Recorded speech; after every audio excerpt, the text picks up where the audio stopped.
Hi, P. Hills here, and today I'm again with Mike Harsanyi. Welcome, Mike.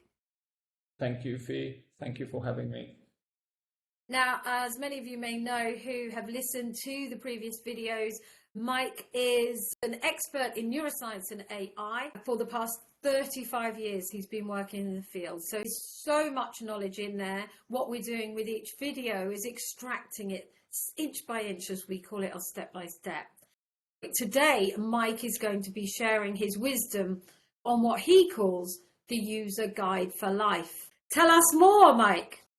Well, we are in the business of upscaling the mind, but we have to ask ourselves the question, why do we want to upscale the mind? And even if we know why, what it is for. And I think probably the answer would be to get the most out of our life for every species, which is quite important when it comes to understanding what the mind's function is and what the mind has to do.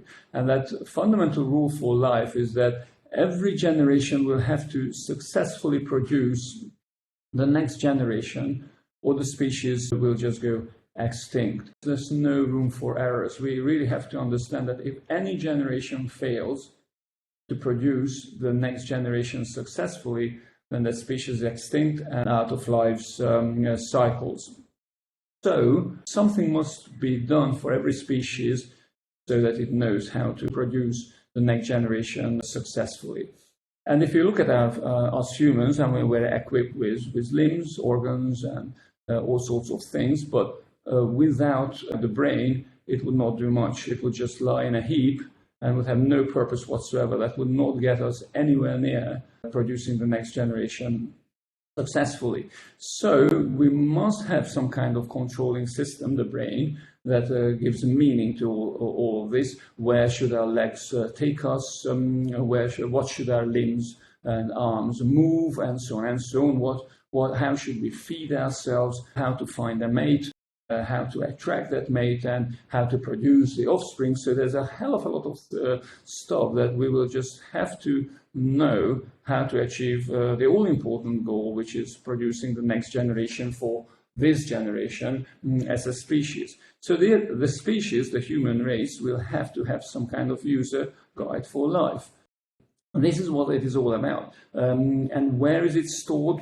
Obviously, it is stored in the brain. Some of it, probably a small percentage, we can learn it from our parents and our carers, but the vast majority of this knowledge is actually engraved in our brains.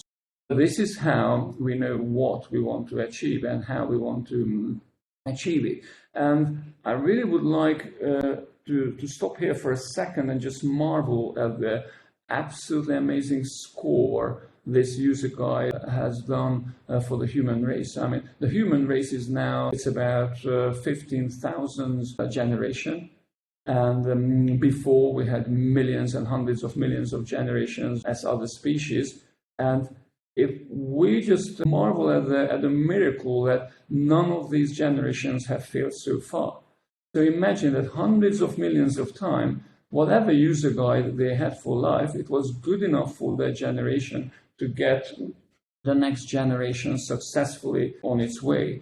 And that's quite an amazing track record. It's not a good idea to dismiss this user guide. The user guide that tells us what we want, also in many cases how we want to achieve it.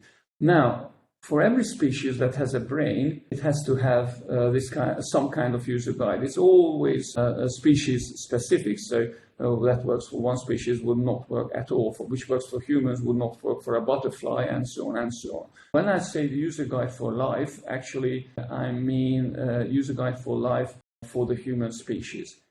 There's another very interesting aspect of this, if we look at our brain as kind of the storer and manager of our user guide for life, is that it is designed for the species. It is not designed for the individual. So for a whole generation, it doesn't matter if a few individuals are extremely unhappy or unsuccessful. What matters from the species point of view, that the species should get the next generation successfully on its way. So even though we all share this user guide, it is not tailored for our own individual specific needs.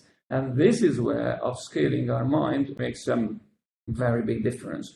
We can't get rid of the user guide. If we do, we won't know what to do the next moment. We'll just lie down in a heap and die. So we must have the user guide. We must feel hungry, must feel lonely sometimes. We must want to learn, and so on and so on. So we must have all these desires, fears, angers to get us through life.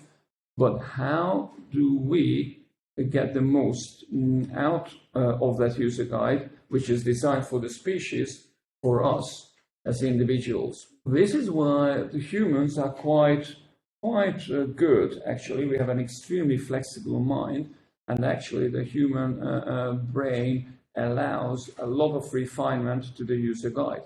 And when we are trying to reach our full potential, we have to understand how to work together with the user guide, how to collaborate with it, and how to make the most out of it, how to understand its instructions, how to interpret its instructions, and how to kind of move on to improve it so that it supports our individual needs as well, and not just the species. And actually this is very relevant for companies as well, because while an individual is just a sole person, when it comes to the human race, it's a huge community, and a company is a much smaller, but still it is a community. A company is built of many individuals. So actually, if a company wants to get the most out of its managers and workforce, it will actually have to have a good understanding of the user guide itself, because you can't fight against the user guide. You can't override it. What you can do is just collaborate it and refine it. And that refining and understanding is your best chance to actually upscale your mind. And when I say understanding and interpreting, it is just how when we have a feeling like, for example, oh, we are lonely, we need company, or oh, I need love, I have to look for a partner. These are the messages from the user guide, these emotions, these feelings, these urges, these fears, whatever. Oh my God, there's a tiger running towards me, I have to run away. That's another fear, that's yet another message from the user guide. And in order to understand the feelings and emotions, they are not just there, they are actually the instructions from the user guide. And arguably, not each one of them are good. Some of them are fantastic, others are just awful. And if, for example, if we take biases too far, which is part, in a way, of our survival tactics, then we could make awful decisions. Now, the same thing happens if we take our user guide's instructions literally and without thinking, we just do whatever feelings, emotions come our way. That's not good. However, ignoring them is just foolish, as the user guide has been extremely successful in the past. What we are trying to do with Mind Nudger AI, that every time we choose a subject, a sprint, and build a concept pyramid for it, we always try to look at it from a little bit from the user guide's point of view. Let's take a sprint like psychological safety. Now, when we build that sprint and the concept pyramid for that sprint, it is very important that we make certain that we cover the concepts that are essential. No one sprint will cover the whole scope of understanding the user guide, but what we want to achieve in Mind Nudger AI is that through the many sprints and the many concept pyramids that we are building, we will finally cover all the fundamental and essential knowledge that we do have to understand our very own user guide, understand the messages, understand why it is like that, why do humans collaborate the way they do, how we build communities like companies, or even bigger ones like cities or countries, societies. If we want to do a better job and we want to have a better life, we do have to have an understanding of that. And actually, at the very center of it, all pivoting around the user guide for life for the human species. Companies are actually a community of people. These people come together because they want to achieve something that humans want. But some of them want wealth, others crave safety, yet others, they just want to improve their own circumstances. So these are the humans, the people who kind of come together and build that company. Yes, some of them are called bosses, others are called employees, and so on and so on, but these are just titles. Actually, and no company can exist without human beings.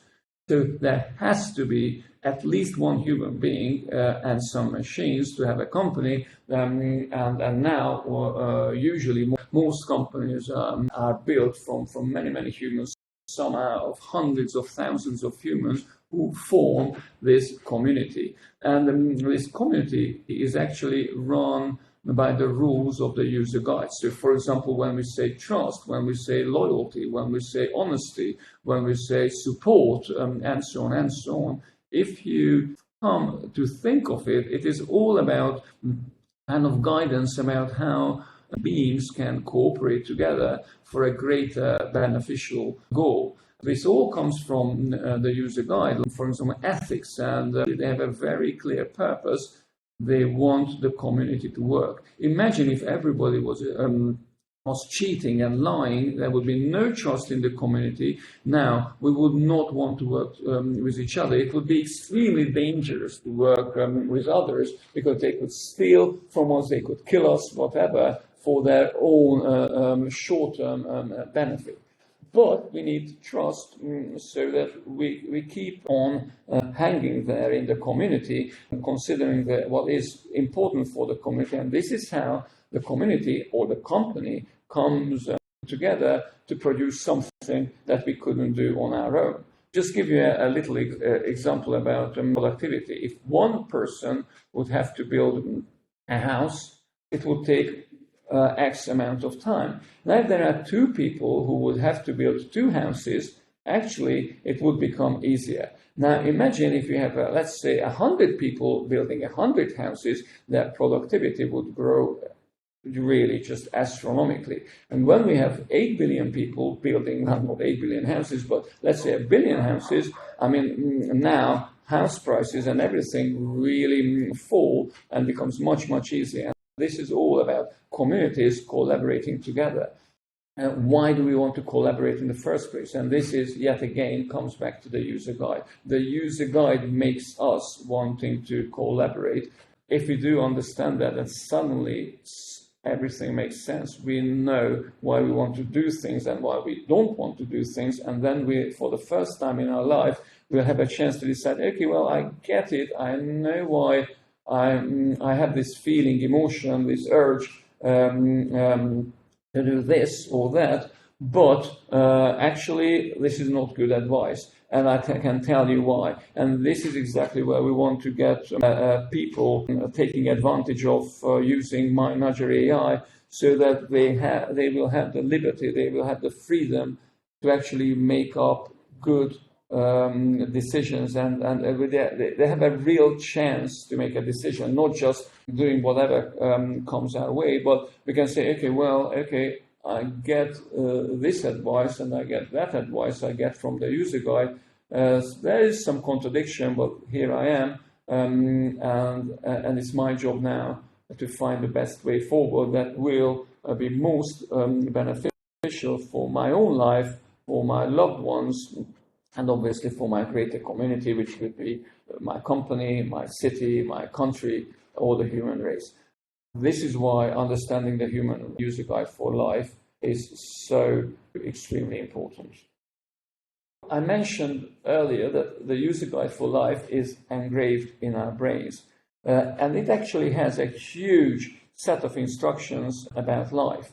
And let's take a few examples. When we feel anger, we feel anger because the brain tells us, the user guide tells us that we should fight something, and it gives us the power, the emotion, the strength, the energy to actually do something about it. When we crave some food, we feel this urge, we are happy to climb a tree, we are happy to walk miles and miles and miles to get that food. However, And for example, when we feel sick, the opposite happens.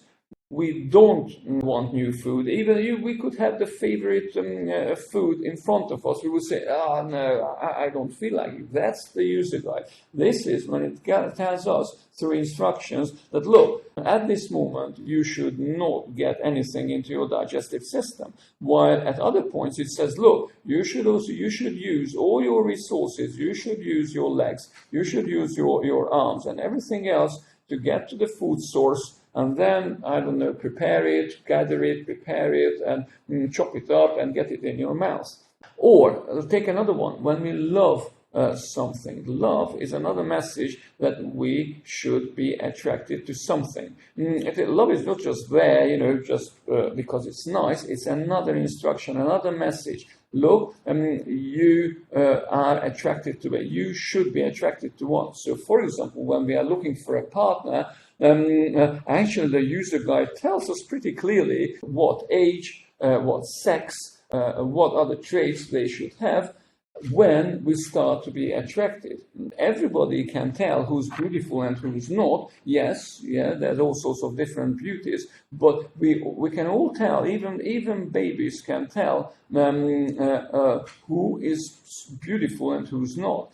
That's engraved in our brains. We might not like the beauty. We might not be attracted to that kind of beauty. We say, look, we want nothing to do with that beauty, but we can still immediately see and know what is kind of beautiful and what isn't.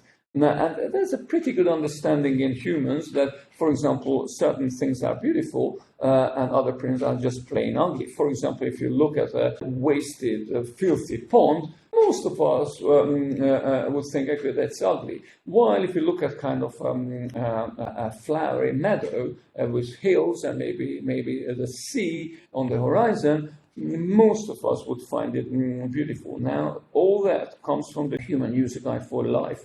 We find more or less defined things beautiful and more or less defined things ugly.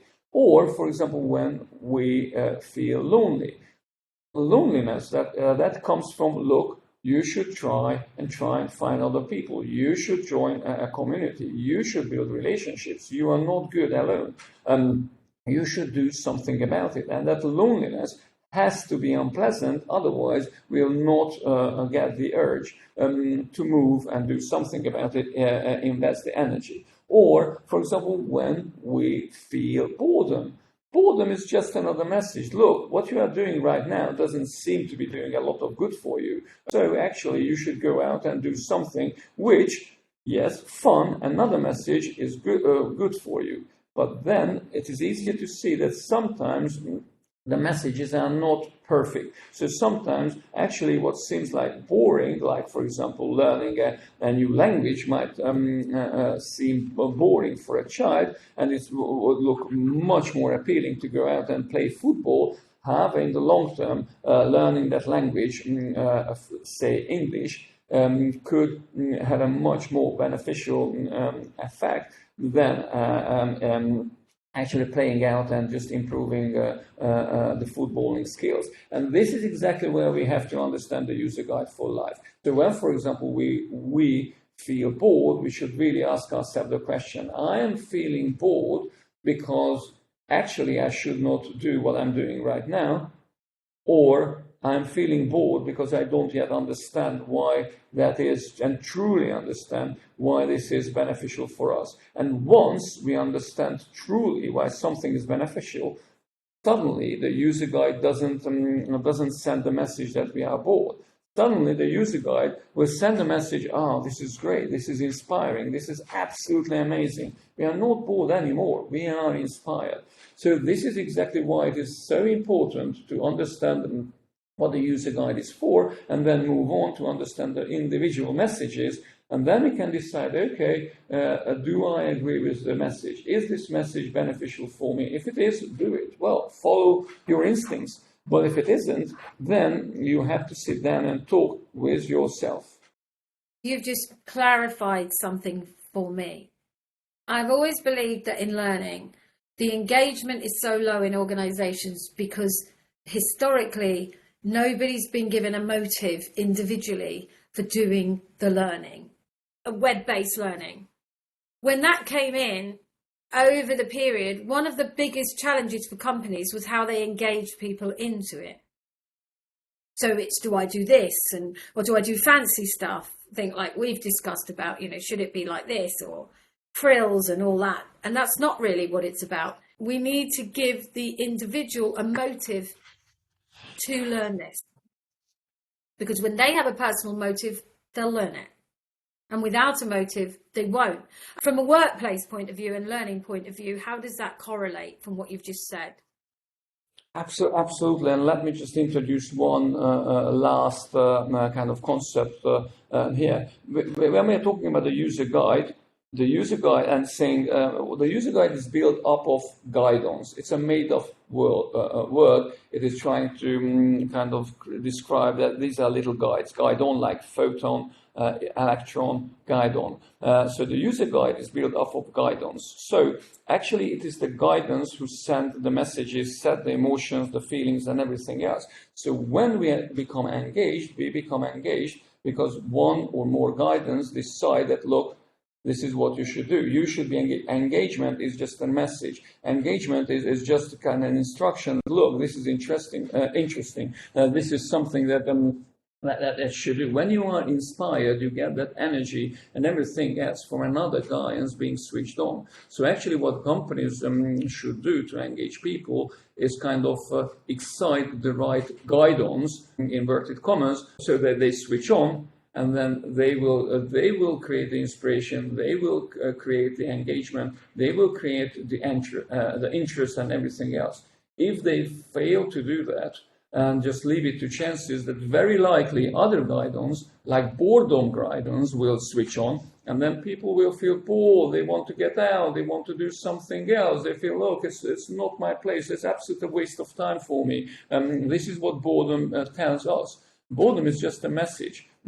And if we look at it this way, and if we finally understand that actually the user guide is built up of guidance, and these guidance actually are just built of neurons and other neurotransmitters and other stuff, but it's in the brain, it's pretty physical. And once we understand how actually it works, it's still complicated, but it becomes 1,000 times easier to understand why we do what we do, why we get hung up on certain things and then miss absolutely wonderful opportunities, and how at other times we can find infinite energy to do stuff. Okay, so my other question there is going to be how? In practical terms, how do they do that as an organization? Well, actually, in many ways, we touch on this subject only lightly, but we touch on this subject with the psychological safety and growth mindset and other sprints. For example, when we create a safe learning environment, that is actually, from the user guide point of view, that is kind of deactivating certain fright and freeze guidance. So they get dormant, and then other guidance can take over, like interest. And that's interesting. I feel that could be fun, and so on and so on. And suddenly the overall mood for people become, they want to learn, they find learning fun, to solve problems, they want to be engaged, they want to show off in front of their colleagues, they want to win their respect, and so on and so on. So just by kind of in psychological safety, for example, if you listen to people, if you create a safe learning environment, then suddenly what you are actually doing is people can relax, because some guidance say, look, there's no danger anymore, it's safe enough, I don't have to use my resources to kind of try and find a way out of this room, or whatever. They are not trying to protect themselves, but they are ready to use the exact same resources for engagement and solving problems. This is what we are trying to help with MindNudger AI sprints and courses. You start seeing what's happening, and then you can first just use previously tested techniques, and then soon afterwards you can design your own and start experimenting whether you achieve the outcomes you're looking for. And this user guide is the same for 300,000 years or so. So not much has changed. While it was just about enough for us to get on with life, we couldn't avoid wars and we couldn't avoid extreme destruction many times in our history. The pace of the world is increasing and it's becoming more and more out of hand, and it is becoming more and less controllable what is happening. So we just need better tools. We have to upscale ourselves and then to deal with the situation that we have created. And this means that probably for the first time in the human race's history, we will have to have a better understanding about our user guide for life. Well, don't get me wrong. I mean, thousands of years ago, there have been many absolutely ingenious, brilliant people who have got a good kind of general understanding, and they came up with these absolutely fascinating ways to improve kind of life. But still, it was not as much neuroscience based. It was more intuition and ingenuity. But now we have neuroscience, and we know a lot more about the brain. And for the first time ever, we actually have the chance to have a much better understanding. And also we have technology which could augment us.